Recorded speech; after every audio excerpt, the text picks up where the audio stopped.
Yes, ladies and gentlemen, it's Wednesday, and you know what that means. It's time for the Wrestling Inc. AEW Dynamite After Show, and have we got a show for you? Darby Allin gets a win, Camille debuts, and Bryan Danielson's career is on the line. But before we get into all of that, allow me to introduce the crew. I'm Jack Farmer, being joined by Flobo Boyce and a clean-shaven Jimmy Korderas. Yeah. Are you shaving yourself down? Yeah, what's going on with that? Yeah, I'm shaving myself down. You know, I'm Greek, so I have the hairy curse, so I have to keep on top of things. I thought it was so it wouldn't hurt if you headbutt somebody. Yeah. So we got a big show tonight. Lots of stuff to cover. Flobo, you're back again. I thought you were leaving us. Man, I'm here all week. I got NXT, got Dynamite, SmackDown, and SummerSlam this week. It's going to be nuts. Yeah, George Hermosa, who's supposed to be here, but he's being a lazy, isn't here. He's going to be here on SummerSlam Saturday to cover the show with you. And I'm excited to, first off, I'm excited to see that show, but also I'm excited to see you guys break it down. Now, this is an AEW after show. We're going to talk all about Dynamite, but we got to sell some seats for the SummerSlam show. Flobo, but ahead of SummerSlam, I know that SummerSlam is your absolute favorite event of the year. Yeah. It has been since you were a child. How do you feel this year shaping up? You know what? I was kind of not feeling it until about a couple days ago when Raw did the match card rundown with all the graphics and Jelly Roll and the soundtrack. I was like, you know what? Sign me up, Cleveland. Let's do this. Cleveland and Jelly Roll is what really sold me on SummerSlam as well. Personally, look, it's summer. Why are they in Cleveland? I'm sorry, Cleveland. I'm not even sorry, Cleveland. Summer's in Cleveland. Go to a summery break place, not a Cleveland. They were in Nashville 2 years ago. I know I'm going to get even more heat. No, I'm going to get more heat for this, but there's a reason why it's nicknamed the Mistake by the Lake. Oh,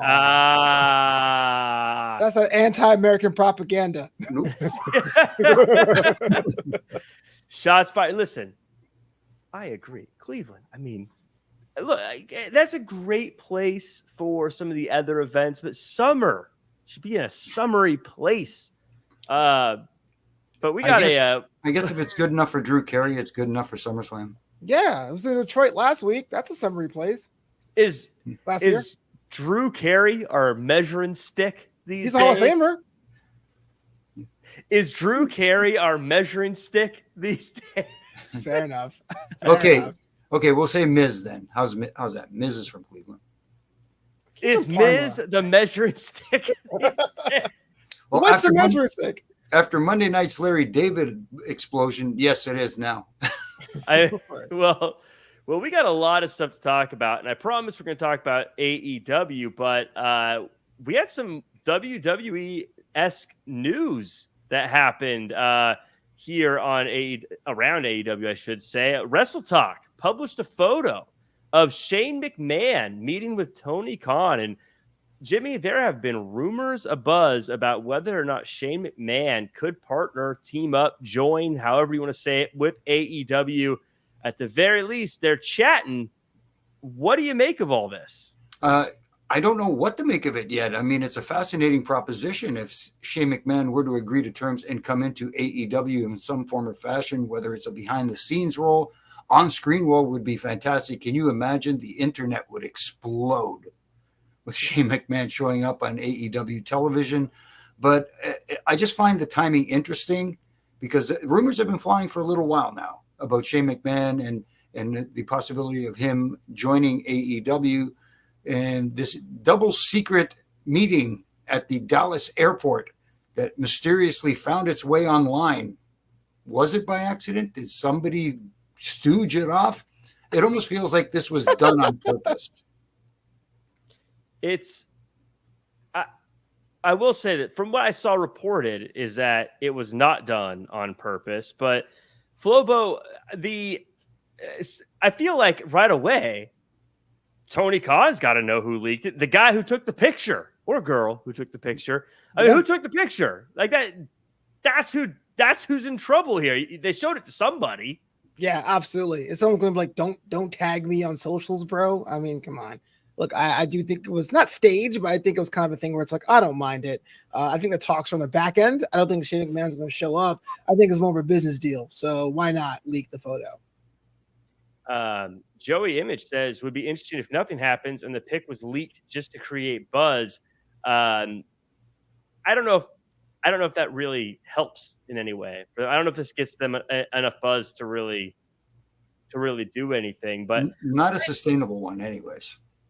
I mean, I don't know what kind of, outside of a couple of retweets of something that isn't even their brand, like it's not even their company that retweeted it. So, Wrestle Talk maybe got some buzz out of it, but I don't think AEW or WWE got any real buzz from this. But I will say, I don't know what capacity they would be working together in. I always say the spicy thing is when people jump ship, and so a McMahon joining AEW would be very, very spicy. Again, I don't know what capacity. I don't know what he would be doing there, but it would be a very fascinating thing to see a McMahon on AEW television, Jimmy.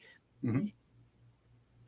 I mean, you've met them before. You've met Shane McMahon before. Yeah. Is this? A lot of people are thinking, look, he can't. He's McMahon. He can't leave WWE. He can't do this. Is this a possibility from what you know of him? Is this something he would do? I think it's a definite possibility because this is a business and Shane McMahon is a businessman and the WWE used to be the property of the McMahons. It is no longer the property of any McMahons. It is a publicly traded corporate entity now. So for him to join another company is not out of the realm of possibility because, the old adage, never say never in pro wrestling. Anything can happen. And if anything can happen, then Shane McMahon could definitely show up on AEW television and just shock the world. And in what capacity? I mean, we could fantasy book this thing till next Tuesday. I mean, look at the possibilities. Hostile takeover by a McMahon or something like this, or he brings in a whole slew of ex-WWE guys to face the AEW, and you've got your own kind of Survivor Series kind of deal happening there. The possibilities are endless and create a lot of buzz, and you need a name value to add to it. And what bigger name out there than Shane McMahon? I do love the idea of Shane McMahon being like leading a group. I think the reality is him kind of like what they did with ECW and WCW, where a lot of the people who are already talent at WWE joined the Revolution, I think they were calling it, or I can't remember what they called the combined group off the top of my head. But I could definitely see something like that happening, Flobo. But it's weird because the people who technically represent AEW, the elite, are bad guys right now. So it's kind of a weird spot they're in. I want to give you have the pin, Flobo. I'm putting it in your hands. Uh-oh. AEW, let's say they sign Shane McMahon. How would you want him used? Would you want him to be just a backstage, maybe help with production? Would you want him to help with stories? Would you want him to be a character on TV? What kind of character would you like to see? How would you use him? You signed him. You gave him a ton of money. Now, how are you utilizing? There's only one way you would use Shane McMahon properly, and it's not on camera, at least in my opinion. If it was my company, if I was Tony Khan, Shane McMahon, when he left the company the first time, WWE, he went overseas to learn how to build up packages and TV deals for other companies. That's what you bring Shane McMahon for. Someone to go to Turkey and to go to China and to go to Japan to see you can secure TV rights and more deals. I think that's why it's there if I had to speculate. Jimmy, do you think you got to put him on TV if you have a McMahon in the house? If you got him in the house, I think you have to. You got to do something to spark the audience and get them back in front of their televisions because they are in a little bit of a rut. Let's be honest. They're starting to gain a little bit of momentum now, which is a good sign. But hey, never be satisfied with what you did yesterday. Strive to be more and do better the next time you're out. So I don't see why not. You don't have to have him on every week, but the fact that he's there does spark an interest. So Stephen Camp says Shane as a GM.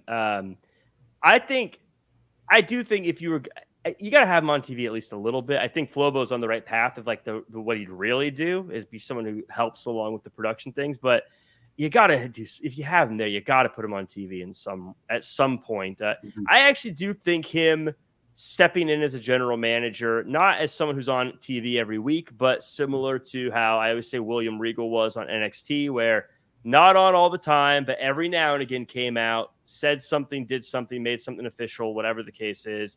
But I do like, because he is someone that if you wanted to give him a character and have him play sides a bit, you could always have him be motivated by money. You could have him be motivated by good fights, whatever. You could have, he has enough motivations that he could be more than just I always support the bad guy, I always support the good guy. I think he could be very versatile there, but I wouldn't want to see him every single week. I think that would get old very quickly. Just throwing it out there, would you be interested? Do you think it would be a good idea? Obviously, you don't want to mention the other team because that draws more attention to them. But if you were to be some sort of he is upset with the fact that he is no longer a part of the WWE and feels like he was shut out, and he's there to prove them wrong and show that he can run a company bigger and better than them. Because sometimes the best stories are based on reality. I'm not saying that's the real reason, but that he's not there, but you can always play it that way. Yeah. I mean, something there. I think there's something there. Beard Money, I think, with the right answer. Can we get some Collision Underground? I mean, that's what we want to see at 2 p.m. Pacific every Saturday now. Like, yeah, that's what we all want to see. Collision Underground. I'm here for it. Bang the gavel. That's what we're doing. Yeah. Quick shout out to my buddy there, Joey Image. The Alliance, is that the name you're looking for? The Alliance. Yes, the Alliance. That's what I was looking for. I saw him flash through there. Yes, the Alliance is what I was looking for. Yeah, Revolution was the 4 guys who ended up leaving and becoming the Radicals, WCW guys, right. As a late period WCW fan. Historian. We have some contract question marks at AEW. Daniel Garcia's contract is reportedly coming up very soon, as well as Rey Fenix's. Flobo, both guys at this moment are not necessarily a sure thing. And Brian Alvarez was thinking maybe the reason Daniel Garcia was taken off of TV is because they don't know which way he's going to go yet, but they want to give him the option to come back into a pretty cush situation feuding with MJF. Yeah, I mean, these are guys that if I were them, I'll wait to see what AEW wants to do with me first. You know what I mean? I wouldn't be like, I'm a free agent now and travel the world. I mean, being on TV would help only raise the profiles. But at the same time, with all this roster bloat and MJF can't feud with everybody at once, you may be stuck on the back burner. So it's a gut check time for both of them, especially Fenix, about what they want to do. But I mean, I'm at the point in my life, I'll take the money. Why not? Yeah, this is where it gets really tricky, Jimmy, because a lot of people, this is where I say they kind of spend other people's money. They look at other people's careers and they sort of assume a lot of things. I think this is a very tough call for both of them because I have a feeling Phoenix is going to make more money at AEW than any of his other options. I could be wrong. That's my guess. That said, probably going to continue to be someone who isn't necessarily heavily utilized. Again, I'm just guessing.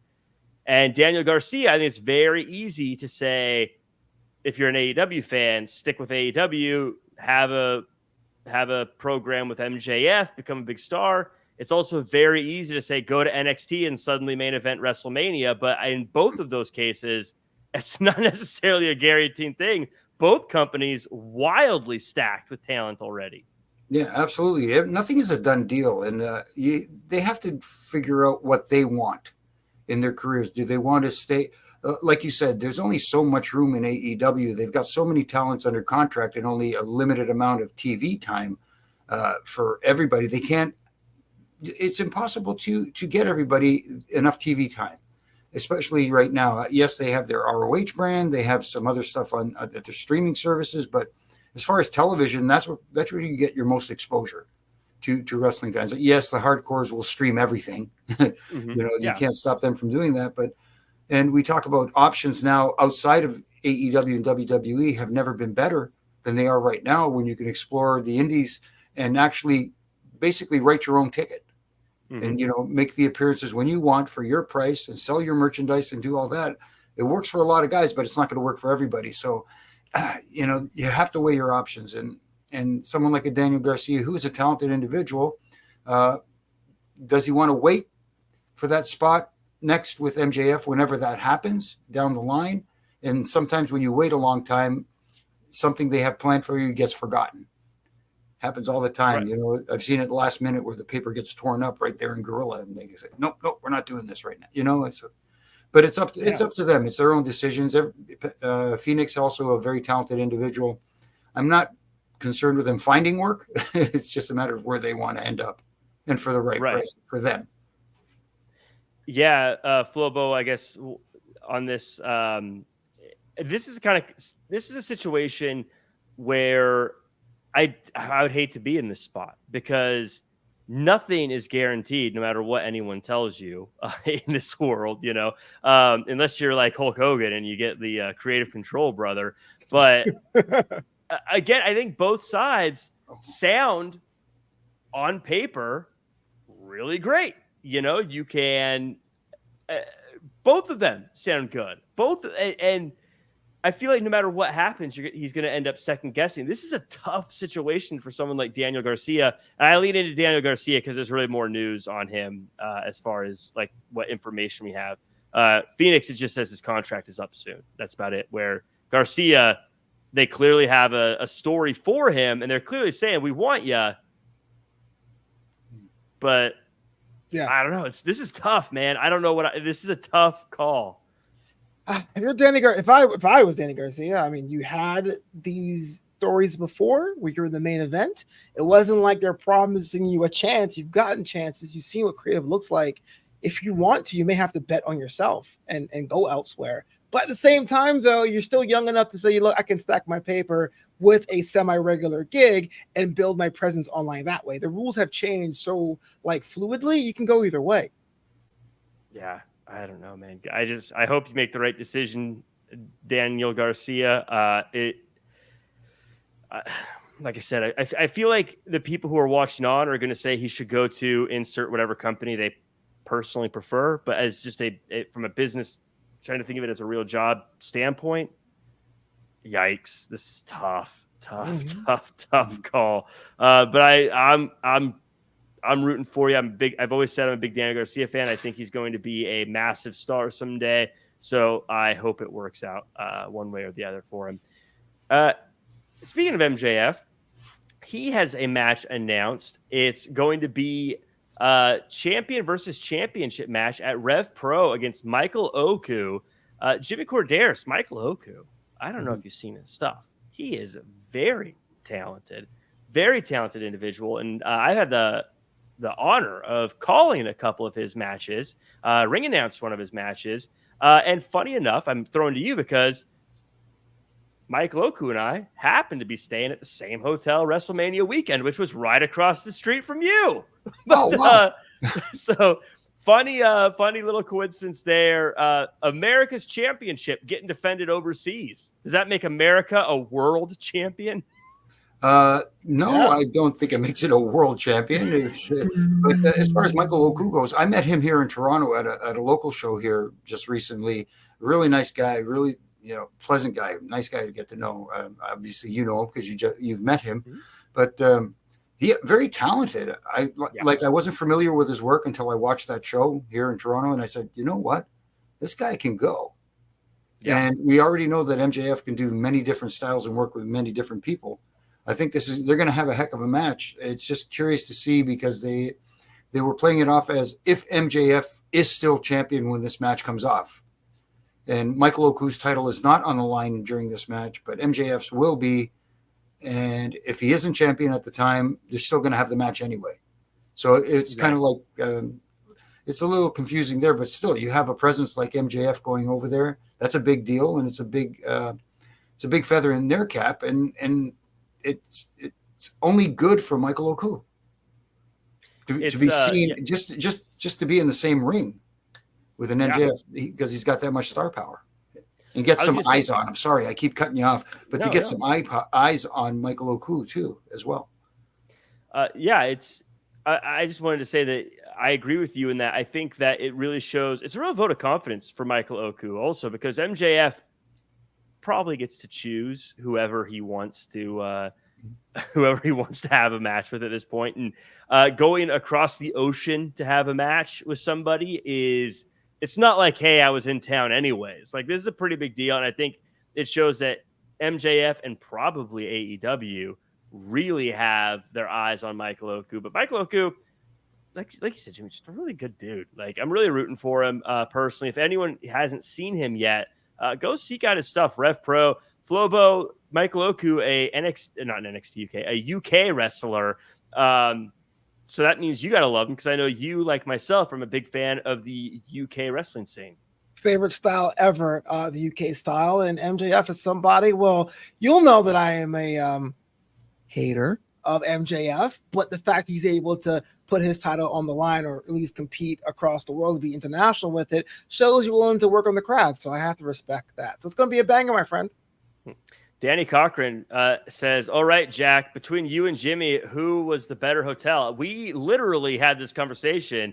Jimmy Korderas had my hotel beat by a good mile, I think. I was not a fan of my hotel, to be totally honest with you. Not super happy with it, but it worked. You know, I was able to sleep there. I'll take your word for it. Able to sleep at a hotel? What happened, Jack? Did you qualify to sleep? What? No, it just wasn't a lot of stuff that I liked about it. I mean, it's fine. Yeah, you could sleep. It felt like a lot of stuff didn't work in the room. There was no food I could get to. Wasn't happy about it. See, the food is the important thing. You gotta have access to food. I'm telling you, I spent a lot of money on DoorDash. Yeah, facts. But we have a really great show to talk about. And before we do, as always, I want to give a shout out to everyone in the chat, like J.R. Smith, Laura Rock, Jose Topete. I'm sure I say that wrong every time, Jose. I apologize. But Stephen Camp, and Joey Image, Tommy O, John Johnson, Lurkin, Einstein Rap, Adonde, Leonard and Russell and Fernando and Daniel and Danny and Maria and Stalking You and Goodfella and Brienne and Armando and Burner and David and Manson and Goodfella. I think I got everybody. Too sweet. If I didn't, I'm sorry, man. What else do you want from me? I named like 60 people. Blue Chew. I missed you, Blue Chew. I got you, though. Thank you guys so much for joining us. If you're lurking, always appreciated. Like, comment, share, subscribe. Always appreciate it. A 5-star review on Apple Podcasts. And I actually got to say, you guys, we had a review correction on Apple Podcasts. Someone came back and they said, you know what? I gave this a 1-star review. I'm changing it to a 4-star review. Now, listen. Wait a minute. I want 5-star reviews. I want 5-star reviews, but I'm going to give credit. I'm going to give credit because they said, listen, they gave us our flowers for getting better, being more fun. They're enjoying it more. And it would be very hypocritical of me to be upset that someone critiqued us when literally all we do is critique. I say go for it. 6 stars, y'all. 6. Who do you think you are giving me a 4-star review? But appreciate it. Hopefully we get you to a 5. And if you guys are in the chat and you're hearing this, why don't you go over to Apple Podcasts real quick? Just throw in a 5-star review. Leave a nice little comment so I can see you. I'll shout you out. I'll read it to you too on the air.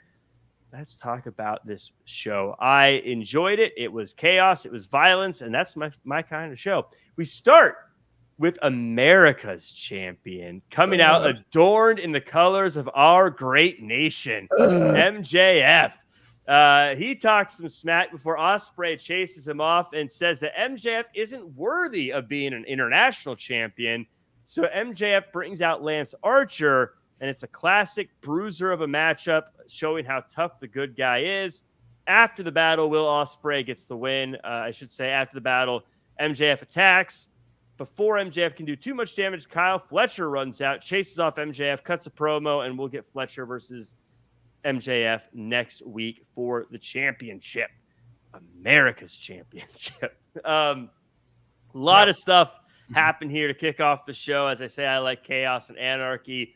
Flobo, your thoughts on America's champion, and be careful if you say anything negative about MJF, you're saying something negative about America. During the Olympics, I can't possibly. I'm gonna keep my saluting hand up. But this one here's my saluting. You know what? I love the troll job. I'm not really sure if I like the idea of changing it to the American Championship, but that title design looks pretty nice, though. I can't lie. So I'm kind of torn when it comes to that. Ospreay's the people's champ. That's also good. But look, man, that Murder Hawk hasn't really murdered anybody in 18 months. I was like, MJF, what are you doing? You have a whole locker room of guys. Lance Archer? Really? Come on. He's just there to soften him up, not there to win. But I agree with you. I'm a Lance Archer fan, but he's gotten to a point where I don't remember the last time he won a match in a big way. I mean, I think he's won some Ring of Honor matches or maybe on like Rampage, but like not in these big spots. I think that's kind of the role though here, Jimmy, for someone like Lance Archer. I want you to talk about this, but also I know Flobo doesn't want to give Maxwell Jacob America Friedman his flowers, but I felt like during these promos, the crowd was about to turn on Ospreay because he was talking anti-America adjacent. Here, by saying, you're the American champion because you're not good enough to be the international champion. Us Americans, we don't take kindly to that kind of stuff. But MJF, he turned him. He was like, I'm American too, Jack, by the way. What the hell are you doing? Could have fooled me with your MJF slander. What's going on? But Jimmy, I thought MJF did a good job of like, you're fans of Will Ospreay, right? And it kind of righted the ship. I thought that MJF, we know he's great, but I thought he did a great job here. No, he's been doing a great job of getting the reaction, the desired reaction that a heel wants to get. He's playing right into that role perfectly, sending kind of a mixed message, like you said, and then just sucking them back in and getting them. Oh, you had me, you SOB. And, Will coming out and cutting his promo. Again, same sort of thing. I agree with you, Jack. It felt like, oh boy, you tread lightly there, Will, because, you're hugely over with the audience. You're their big baby face right now. So be careful where you step, because that could turn into, all it takes is one wrong sentence, one wrong phrasing, and boy, they turn on you quick. Yeah, because they started chanting USA at him, and I was like, "Oh, don't bring up America, man. We're weird here in the United States." But but I agree with you with Lance Archer. That's the only issue I had with this match, really, that it was Lance Archer. The match was fine. Mm-hmm. I enjoyed the match. Told a good story. Will fighting from underneath, the sympathetic babyface fighting from underneath. But like you said, a lot going on afterwards. They have a tendency to try and pack too much after a match and not let things sit in and absorb. And the other thing too is, after all the stuff we got with the interference from afterwards from MJF, and then Kyle Fletcher coming out and making the save and cutting his promo, good stuff. But then we go right to the next thing. We go to the video package and go to break, man. And again, little production things that I have issues with. During a spot where Will was going to the top rope and then Archer snagged him by the throat, and then they're talking about the match coming up next week in the lower third of the corner. They're showing the graphic of a match coming up later or next week while this big move is going on, forgetting all about the fact that he just chokeslammed him off the top rope. Yeah, when something big like that happens, you got to talk about that big moment. But Flobo, I saw you were about to say something. I was like, well, I mean, you're absolutely right, and I think you nailed it on the head. But then again, you are anti-American as well, so I don't know, Jimmy. There's an ulterior motive. Don't try to sway Jimmy Korderas to your anti-American ways, please. Wait a minute. But Flobo, I want to talk to you about Kyle Fletcher's promo. I thought that his haircut's changing, so he's looking different than Will Ospreay a little bit more, as wasn't in my notes, but yes. Manston Chad says, you realize, Jack, Kyle Fletcher's changing his look lately, like you said. I have a feeling Kyle Fletcher's a big fan of the show. Why don't you come on the show, Kyle Fletcher? Cutting promos now too. But I really enjoyed Kyle Fletcher's promo. I thought he did a great job of getting fired up, explaining why he's there, wanting the match with MJF. I thought Kyle Fletcher handled himself very well here. Yeah, a little long for my personal taste, but good. Hit the points and said, "Look, you're essentially the henchman, right? But you're not going to be a pushover. The match is something I've been sold on, so yeah, I want to see it and his new haircut up close on Dynamite next week." That's what you want to see, is his haircut up close. I was trying to tie things back. I got lost. I'm sorry. That's all good, man. But yeah, I did think this was good. It does kind of effectively render the Don Callis family even more pointless at this point, though. But Terry Allen Jr. with a super chat. Flobo, explain your journey joining Wrestling Inc. They wanted someone else for All In last year, and I said, I'll do it. And that was it. Oh, sorry. And Jack got me the job, but that's pretty much it. Yeah, that's right. Put you over, brother. So there's more to that story. You should follow at Flobo Boyce, and you can stay on top of all that kind of all that stuff that he's working on. Something that I think has really been working, and Flobo, I think, would agree, Jimmy, you as well, is the learning tree.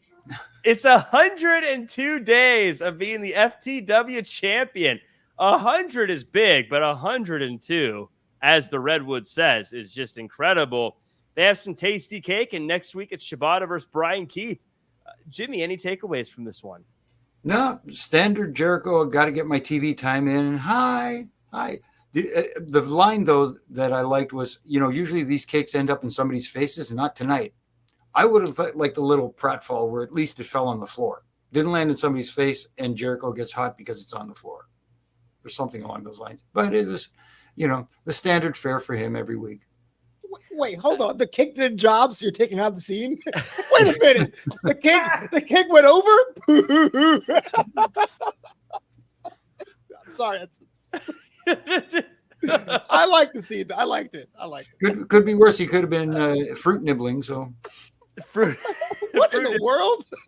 That's a callback to Monday, fruit nibblings. If you guys want to know what that's all about, you gotta check out our conversation on Carlito on Monday. But Flobo, what's funny? I enjoyed this, but Jimmy does make a point. I feel like this is definitely a nitpick thing for me, but yeah, I feel like they could have added a comedy beat at the very end that was missed there instead of just, oh, it's tasty. Like, I think someone thought about that and was like, Marvez, do that, and that's it. Like, when's lunch? But you're absolutely right. It could have been punched up a bit more, but that was your comedy beat. It was the, oh, wow, funny looking face guy next scene over. Like, I feel like the perfect thing would have been him slipping and falling into the cake. I mean, to Jimmy's point, that would work, but I think it's kind of funny. That's what you guys are fired up. But what happened to the cake? It's like not even exactly. They made a big deal of the cake. Something should have happened to the cake. Like he goes to walk away with it and accidentally gets tripped by Alex Marvez. Jericho gets hot and makes Alex Marvez eat the cake, even though it fell on the floor. There's an old, what is that riding?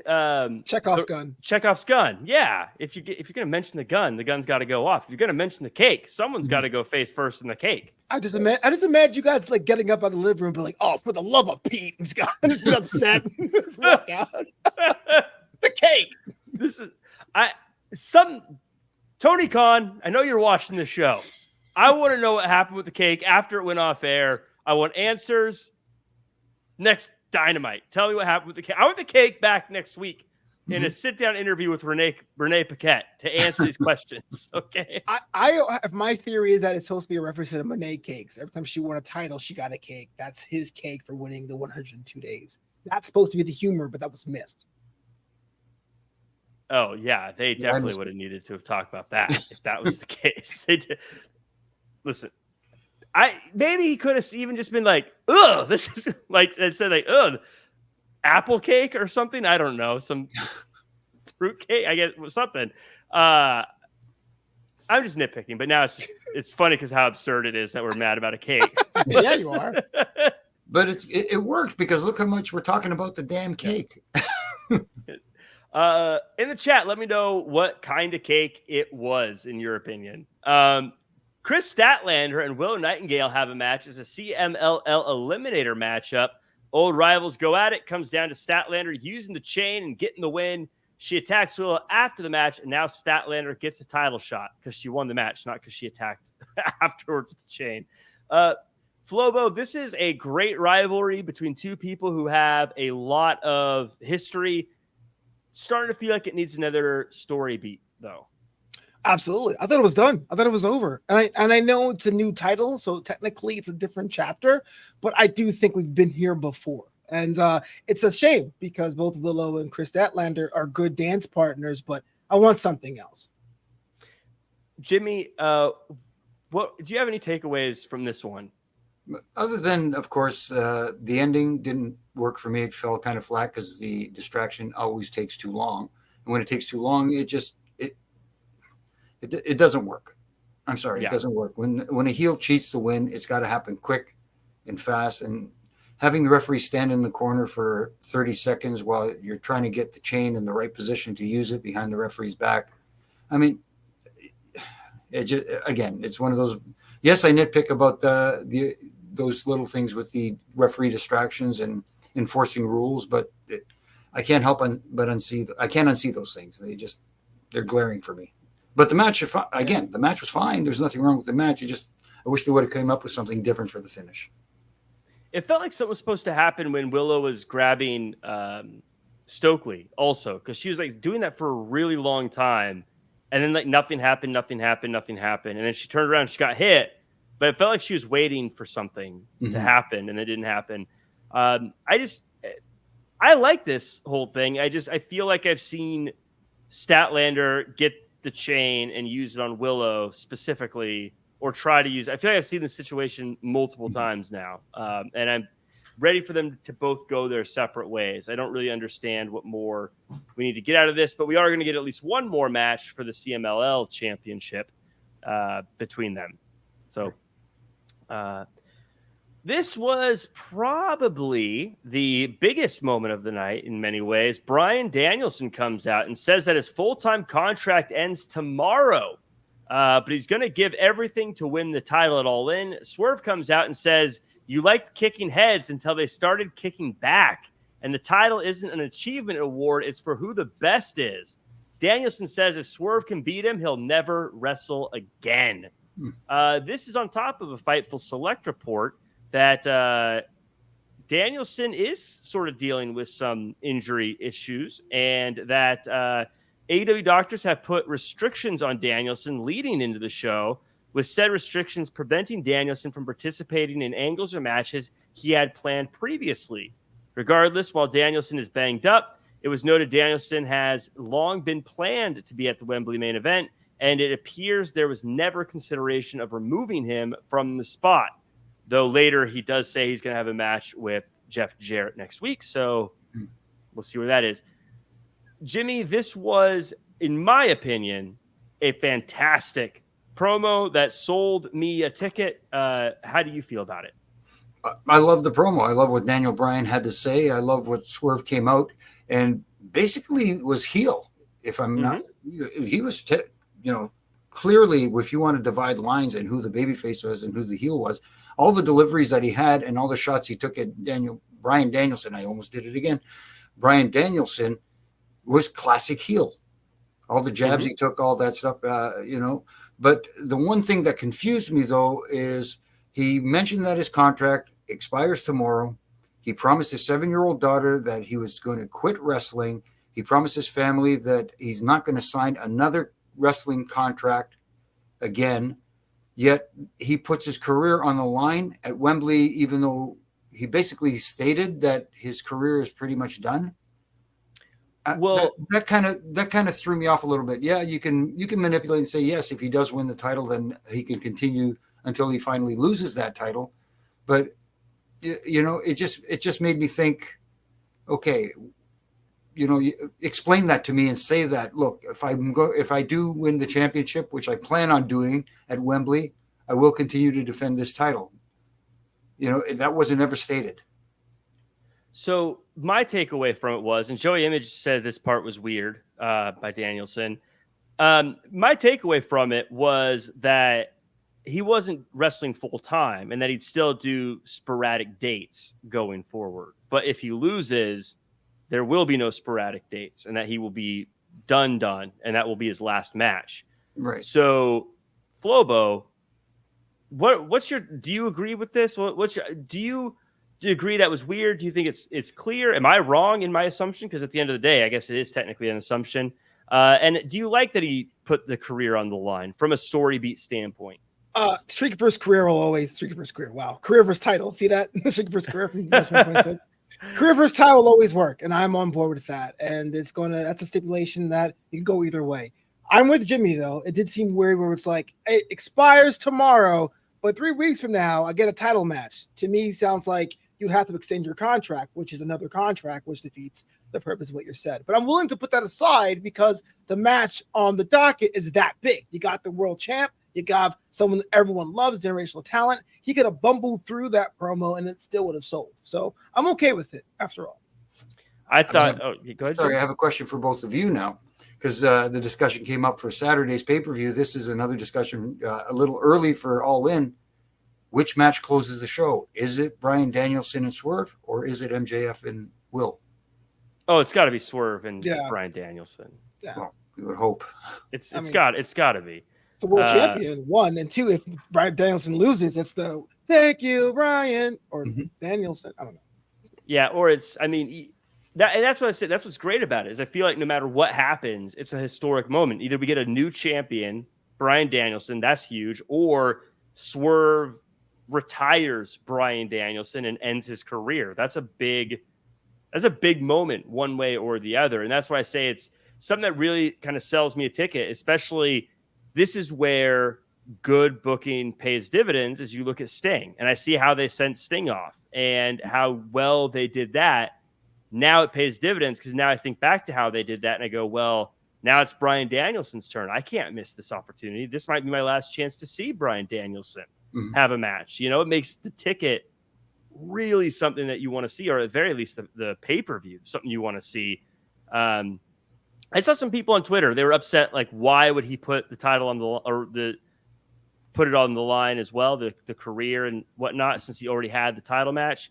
It sounds cheesy, but it's because he's all in. And I think that's what the story was with Jeff Jarrett. Are you all in? Are you really serious? One foot's out the door. I think now he's saying, look, I'm so all in. I'll risk it because you're right. If I can't be all in, then I shouldn't do this anymore. I actually think it works. My last thing here, and Jimmy, I'll throw this to you, is can they sustain this for another few weeks? Because this feels a little bit like they said all there is to say. I don't really know if there's much more for them to say at this point. Yeah. I'm curious. 3 weeks out or 4 yeah. weeks, I don't know. I can't do math. I'm a podcaster. No, I think you're right. It is because August 25th. Yeah, it's probably about 4 weeks out. I'm thinking, give or take a week. 3.5 weeks. 3.5 weeks. Not quite 4. Yeah. Well, so it's still a little ways away, and trying to sustain this momentum is going to be difficult because how much more can you have for these interactions in the ring, promos back and forth? We saw it on Monday night where it kind of was, in my opinion, lackluster between Punk and Drew, which was a hot rivalry. You got people amped up for this match too, but you can only jaw-jack back and forth for so long before you have to do something different. And you can't do it every week because people just get tired of it. Okay, next week, Daniel has a match against Jeff Jarrett, which I found interesting because Jeff was the one who motivated him, but now he wants to take on the motivator to show how motivated he really is now, or something along those lines, which is going to be interesting, especially since Jeff has become a sympathetic character ever since that emotional video we saw of him before the tournament, the Owen Hart tournament. So that is going to be interesting, but how you follow up with him and Swerve going forward, does Swerve go full bore heel on him? It's going to be interesting to see. I want to take a moment and before we move on and point out that on an AEW after show, Jimmy Korderas talked about how great a promo was on AEW, but then said that a hot promo from the other guys was lackluster. And I want to highlight that so that all the people who keep saying Jimmy's a shill clearly doesn't just shill. Jimmy, I mean, let's take a moment and breathe it in, folks. Like, drink it in, man. Drink it in. Well, my check from Stanford hasn't cleared yet, so until then, It's because he dropped it off with Tony. Somebody shaved it down and never mind. Oh man. So we got a match that Joey Image, by the way, said, "What a shill." Oh, the Gorilla Monsoon impression. Will you stop? So Mordos, Roosh, and Roderick Strong take on Orange Cassidy, Ishii, and Mark Briscoe in the what's kind of become the standard mid-show crazy match where a bunch of stuff happens. Jimmy, any thoughts on this one? You're riding high after me putting you over for saying how great AEW is. Now I want you to talk about this one. I feel like this isn't your type of match, but what'd you think? No, but it's right in the wheelhouse of their audience. They were entertained by it. They had fun with it. Obviously I could pick it apart with certain little things as far as rules and adhering to rules and the refereeing and all the stuff that was going on. But it served its purpose. Like you said, it got the audience interested. It got the desired, this is awesome chance, which is what they want to hear. So yeah, it served its purpose. And in that case, fine. Again, not everything is my cup of tea. And just because it's not my cup of tea doesn't mean it can't be entertaining. Do you not like 6-man tags? I'm new here ish. I've been here a year. I'm still new. Do you not like it? I was going to answer for Jimmy, but Jimmy's right. No, I just said in 6-man tags, I don't mind if it breaks down into chaos, but don't start with chaos every time you have a 6-man tag. They start off with just everybody going hog wild, and then they break it down into actual having to tag in and out before it goes back to what it was. So it's like a rule sandwich. You have no rules on either side as buns, and the rules in between is the stuff. Yeah. Like that. Yeah, that's why I assumed it wasn't really your wheelhouse. But Flobo, let me know what you think. Also, I want to pitch an idea here. I think Don Callis family, we should just forget it exists. Just pretend it's not there. Don Callis should manage Mortos. And I think really it should be Don Callis does whatever he wants. And whenever someone tries to say something to him, he sicks the bull on him. And Mortos just wrecks people for him. Like Mr. Burns had the hounds. I think that's how it should be, Flobo. What do you think? Am I onto something here? Is this gold? Absolutely not. You would run AEW to the ground. That's a terrible idea. Why would you do that? I was saying Boo Burns. That's a terrible idea. Boo Burns. Oh my goodness. The match itself was pretty solid. I didn't like commentary telling me it was a good match after it was a good match. Kind of like a laugh track in the sitcom. But for what it was entertaining. Yeah, not a whole lot of stuff to take from this. Clearly seems like they're setting up the Mordos versus Briscoe for the Ring of Honor title. I'm guessing with him getting the pin there. I like Roderick Strong, and his matches are always great. Again, probably not a whole lot of stuff to pull from this. I did notice something at the end, though, that caught me off guard was after the match and Briscoe was selling by the ropes there, and Orange Cassidy and Kyle O'Reilly were there, bent over, checking on him. Kyle O'Reilly just started laughing. I could only imagine what Mark Briscoe must have said to him to get him to set him off, but he started laughing. It was almost like he was trying to hide his face. Yeah, that bull kicked my ass. That's what it is. What are the odds? Have you seen that bull? I think he kicks a lot. I like Mordos. I like those. I like that he's just a big, snarly bull. I think that's a fun. I was a big Lucha Underground fan. I feel like he would have fit right in on Lucha Underground. But classic. We got an Acclaimed promo. They're looking to fight FTR. So good to see a non-title rivalry brewing. Jimmy, what I noticed something here is every time Max Caster talks, he talks about himself. And this has been for a long time. It wasn't just today, but I've noticed for a long time that he always says, you want to mess with the best wrestler alive himself.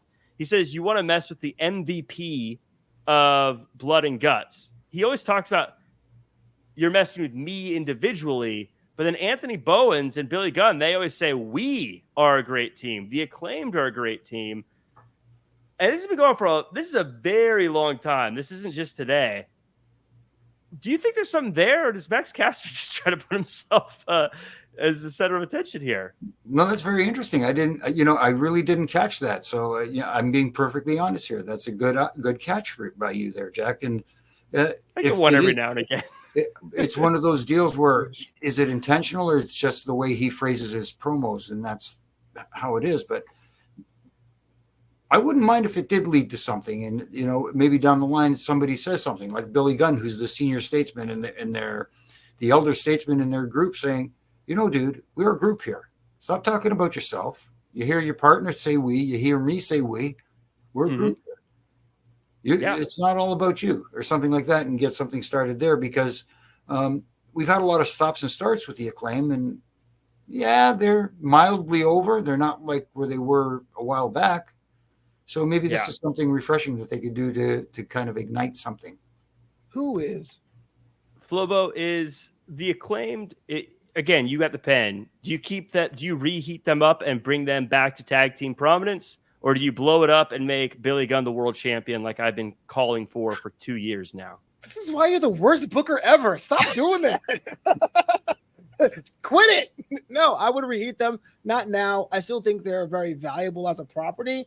And there really was a time where the few times AEW's crossed over is when football players and baseball players were doing the scissor me thing. There's still some of that there. Maybe a chapter 2 for the Acclaim, but I wouldn't give up on them.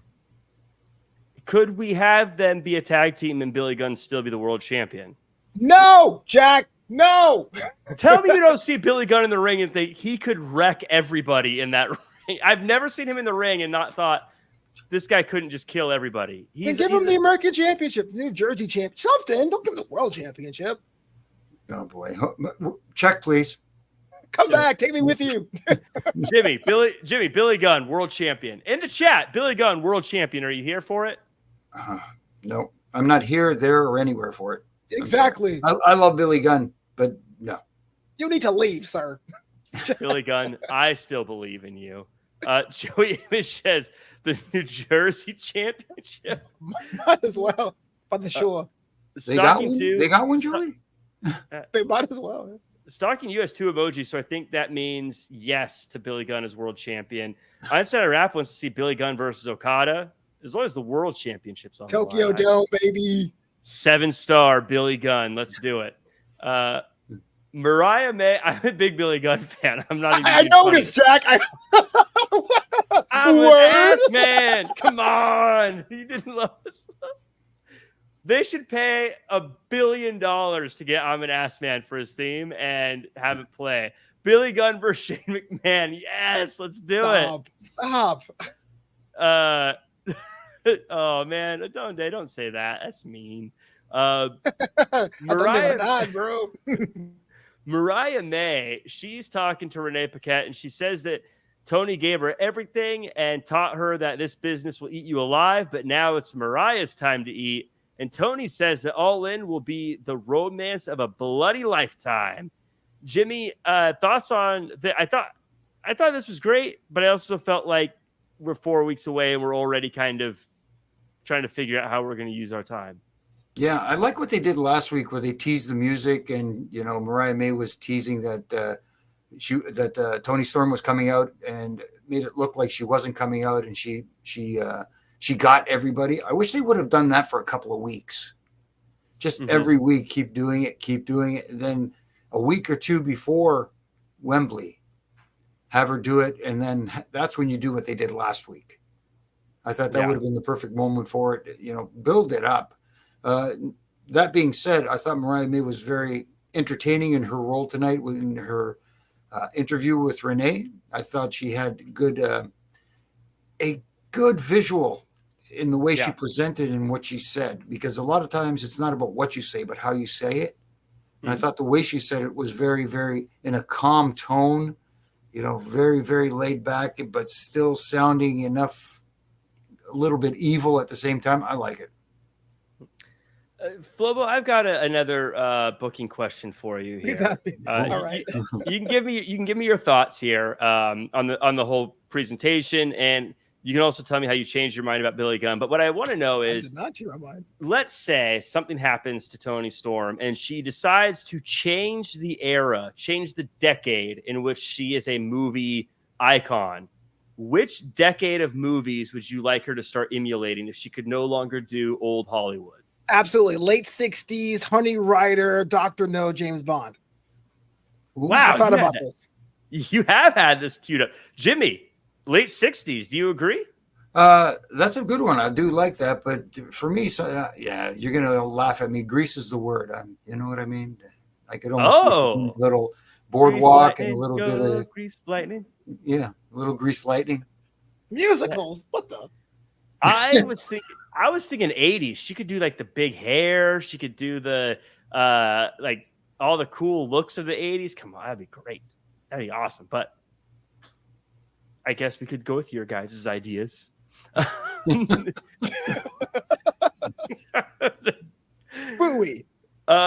got Camille makes her debut and destroys Brittany Jade because Britt Baker has been suspended as of now. And then afterwards, we get a promo from Mercedes, and she says that this is the first signing of the Monet Corporation. Jimmy, are we going to see an actual stable here, or is this just a phrase that Mercedes is throwing around?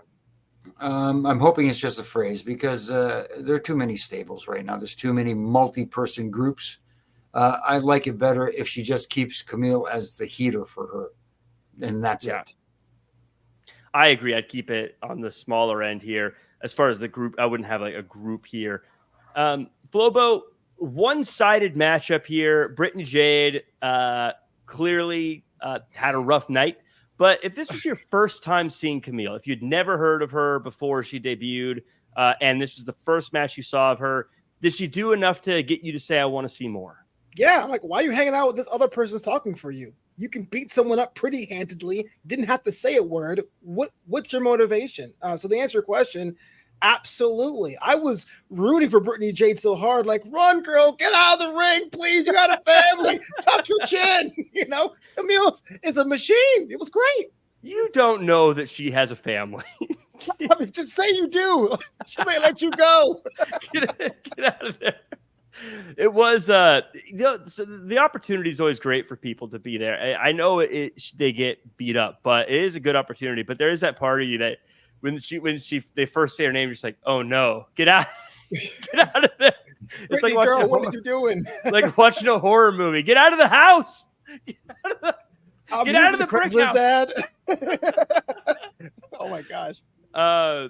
But Joey Image with a great idea says, so Camille should only beat up opponents named Brittany. Smart, yeah. That's actually great. I love that. We absolutely should. That should be the case here. We get to the main event. Hangman Adam Page versus Darby Allin. Page beats the paint off of half of Darby's face, but Page plays with his food too long, and Darby sneaks the win.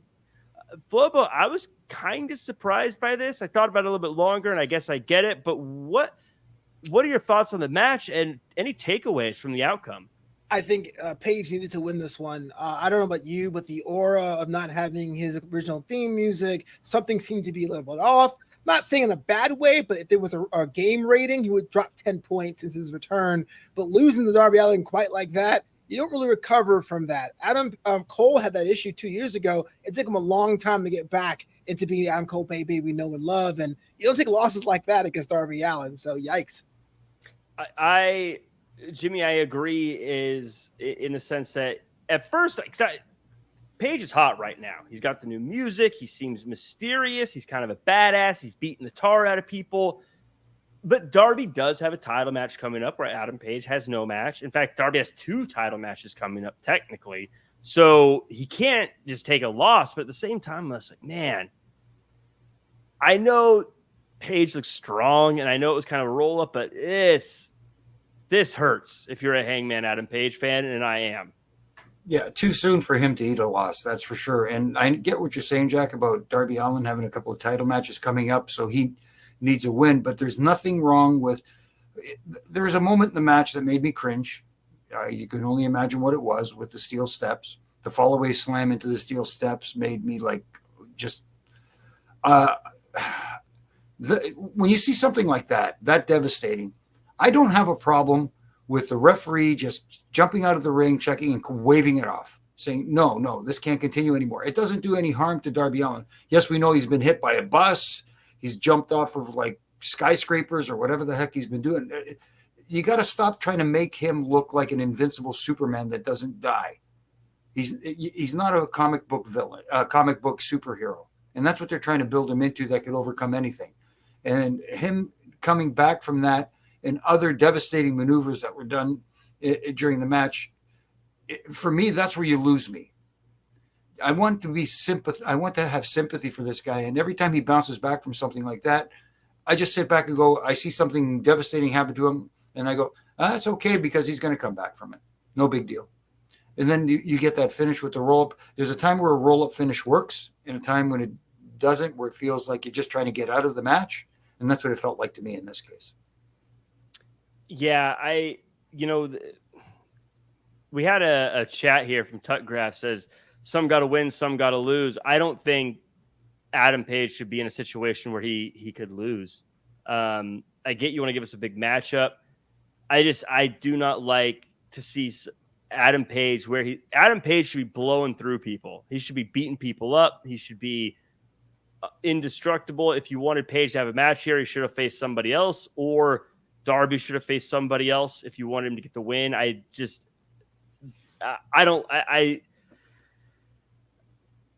I'm usually pretty defensive of AEW. I don't really like this. I don't like this one. I don't like how this ended. I get it, I guess, on paper, again, that Darby won, but it feels like you just took a lot of air out of Adam Page the next time I see him. And he's had the air taken out of him a lot over the past few years with Swerve basically running through him and everyone else. He really shouldn't have lost this match. I disagree. Not a fan. Just not a fan. Can't defend it. Hater. You skill. I better get my WWE shill money. Can I get some? Is everyone shilling? Can I shill too? But yeah, I don't know. In the chat, am I wrong? Do you guys think that Darby should have won? Do you agree? In the comments, let me know if you agree that Darby should have got the win here. Or more specifically, that Adam Page should have lost. Because that's the issue to me. It's not that Darby Allin won a match. It's that Adam Page lost. That bothers me here. So let me know what you guys think. That's the show. That does it for us. In the chat overall, let us know what you guys think. I see some people talking about the lights going out. That is a venue issue. That's not an AEW issue. It was just the ring lights that went out because the seating lights were still on. Yeah, if I'm not mistaken. And so that was, but it made people go, oh, they were anticipating something to happen. And yes, sometimes technical difficulties, but it kind of took the audience out of it too, because after the lights came back on, they were waiting for something to happen. They didn't get anything. And it was, you know how it is. It's like, I was expecting some mysterious figure to show up, some super surprise. And we got, Jose with an idea here. Adam Page should have won with help from Jack Perry. The scapegoat? I mean, that makes sense because they have Darby and Jack Perry have a match coming up. So that would make sense. And there's a loose affiliation between Jack Perry and Adam Page. And they could have even had Adam Page mad about it or something. I don't know. Flobo, thoughts on the show? Where can we find you online when you're not busy hosting shows for Wrestling Inc.? Yeah, show's pretty solid. I know we're kind of a ways out from All In, but I think All In is doing something that the All In last year didn't do and say, look, we're going to give you a strong card and sell the venue. I felt last year was kind of like, we're just in England, y'all come through. So this is always a good sign for the brand. So I'm always on that X at Flobo Boyce. Every Wednesday, Jack Farmer and I, we break down NXT in a show we call Draped in Gold, drapedingold.com. And I'm a member of the Mets Digest family of Mets pundits and reporters. Learn more by hitting Mets Digest on YouTube. Jimmy, how about yourself? Where can the world find you and overall thoughts on the show? I thought it was a fun Dynamite tonight. It was entertaining. There were some spots, obviously, that I thought could use a little tweaking. But aside from that, I think they're still heading in the right direction. But there's still a little bit of work to do, especially from a production standpoint. I wish they would just space out their segments a little better and let the segments that were meaningful breathe a little bit before you head off to the next one. As far as where you can find me, here on Monday nights with Triple J and here with Double J and Flobo usually, or George. I think George comes in. Yeah, I think George is the Wednesday guy. But, loving doing it. Loving doing the Reffing It Up podcast with my good brother in stripes, Brian Hebner, and RJ, our producer who holds all the glue together. Thank you, buddy, for the great job you do. And this week, David Penzer was on. Had a blast talking to him. He's a lot of fun. And on my Ref and Rants that I do from Monday to Friday, every morning on my social media platforms, just little critiques that I think of things that, in my mind, need a little screw tightening. And that's all it is. It's not to bash anybody or anything like that, or it's not meant to be. And there's a couple other little things in the work that I will voice here when they come to fruition and when I'm allowed to speak about them. And that's about it. Hall of Fame, Hall of Fame, Hall of Fame, Hall of Fame. Well, you also have is Kevin Kelly going to be on Reffing It Up podcast soon, right? Yeah, our guest next week is going to be Kevin Kelly. Yeah, I saw that on Twitter because I follow you guys like everybody else should. A commentary person, I would love to get a peek at how he sets his notes up so I can copy them when I do commentary. Kevin was responsible for getting me on the Border Wars show, the ROH Border Wars show here in Toronto when they had it in, I want to say 2012. Oh, really? Yeah. He gave me a call one day. He says, what are you doing? I said, nothing, just doing broadcasting and stuff like that. He says, feel like donning the stripes one more time? I said, why? What do you got? He says, we're coming through with ROH with Border Wars. And Lance Storm brought your name up. And I said, oh, okay. Yeah, I'm in. Storm brought your name up? Cheap pop. Yeah, I worked his match at the Border Wars that year against Mike Bennett. Yes. Cheap pop. Fellow Canadian, of course. Oh, my goodness. Yeah, you guys are like next door neighbors, huh? Yeah, he's all the way in Calgary, and I'm here in Toronto. Right down the street. It's like only a 4.5 hour plane ride. No big deal. Right next door to each other. Yeah, exactly. Well, you can find me at Real Jack Farmer across all social media to see the stuff I'm working on. I'm chatting with Jimmy every Monday and Wednesday here on Wrestling Inc. for WWE RAW and AEW Dynamite. Also, as Flobo mentioned, I'm on Draped in Gold every Wednesday morning. You can check out today's episode. It was a fun one covering Great American Bash. But you can also catch me doing commentary and ring announcing for wrestling companies all across the United States, mostly here in Southern California, but I've gone to other parts of the world of the country too. Mm-hmm. So you check those out. In fact, I called the LA Rumble. It's available on Fight TV. You should check that out. 30 people enter, one person wins. Who is it? You got to check it out to see, or just look on Twitter. You could do that, but order the show anyways. Yeah, what the? You oversold it. That does it for us. We will see you guys next time. Follow that Wrestling for all the latest wrestling news, and be here for our after SmackDown show on Friday and our after SummerSlam show with Flobo Boyce and George Hermosa. I'm hitting the end stream.